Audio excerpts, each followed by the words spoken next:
Mais pour moi, c'est pas possible de dresser un portrait des aînés, comme on dit. Il y a de multiples réalités chez les aînés. Bon, j'ai une tante de 80 ans qui roule au golf, puis qui se promène en vélo, puis qui fait des marches de plus de 5 km. Et par ailleurs, j'ai mon père qui est en fauteuil roulant, puis qui vit dans une aire extérieure. J'ai 61 ans. Je m'en aligne tranquillement. Il faut catégoriser d'aînés. Mais voyez, je cherche une deuxième carrière où je veux devenir maire d'une ville de 85 000 habitants. Donc, on voit que les réalités des aînés sont multiples.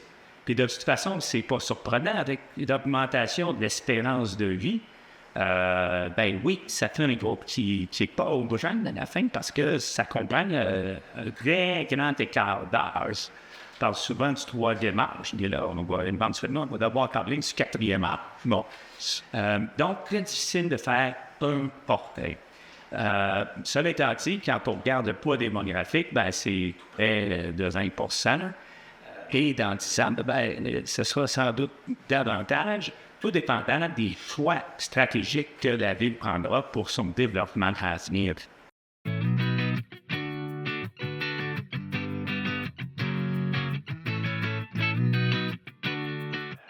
Comme il est difficile de faire un portrait des aînés, ben, il est difficile d'identifier les plus grands besoins d'un groupe aussi multilatéral. Donc, mais disons que si on doit nommer certaines choses, il y a certainement les services de santé. Donc, alors, les services de santé, on sait qu'il y en a dans la ville, ça nécessite un nouvel hôpital régional, mais pas seulement ça. À plus court terme, il faut travailler avec le gouvernement du Québec pour que Drummondville ait des services de santé qui soient équitables. Entre autres, on ait accès à des spécialités en médecine qui soient plus importantes que celles qu'on a présentement, parce qu'au moment où on se passe, c'est pas équitable. La sécurité, bon, c'est certainement un grand besoin, mais en même temps, c'est pas un besoin spécifique aux aînés, mais entre autres, c'est pour les aînés, bien entendu. Et aussi, ben, l'accès à diverses activités, donc notamment des activités qui font bouger les aînés et qui leur permettent de socialiser.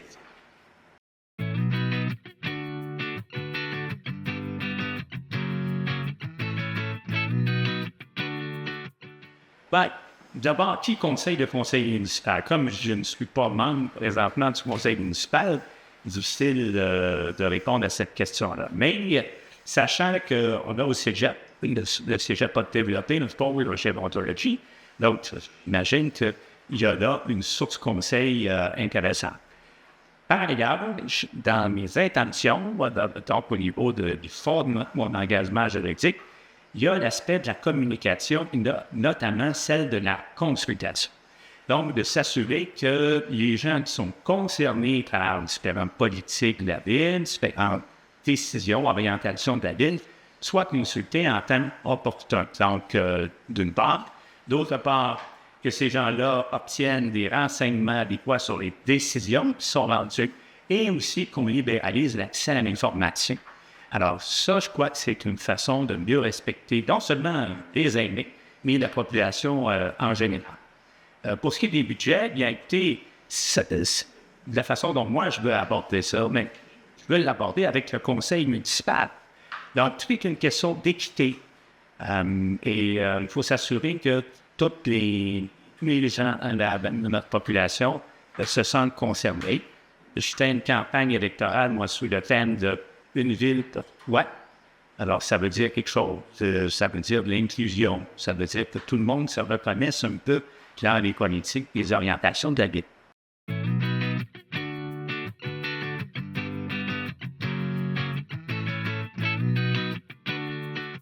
En fait, c'est pas tant à moi de le dire. C'est beaucoup plus aux aînés de se prononcer sur cette question-là. Cependant, politiquement, étant donné que la ville a eu une reconnaissance, donc ville amie des aînés en 2009, si je ne m'abuse, ben ça va vouloir dire quelque chose. Donc, c'est une reconnaissance provinciale. Alors, présume que Drummond Kidd a dû répondre critères et il doit y répondre encore pour obtenir cette reconnaissance.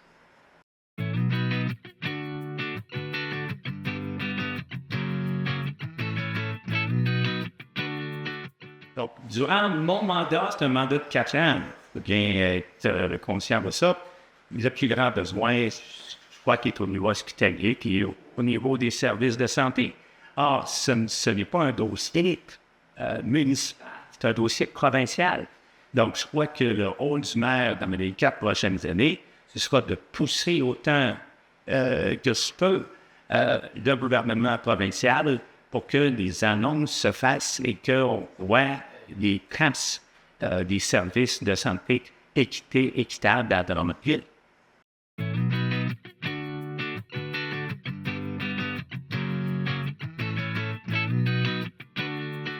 Ouais.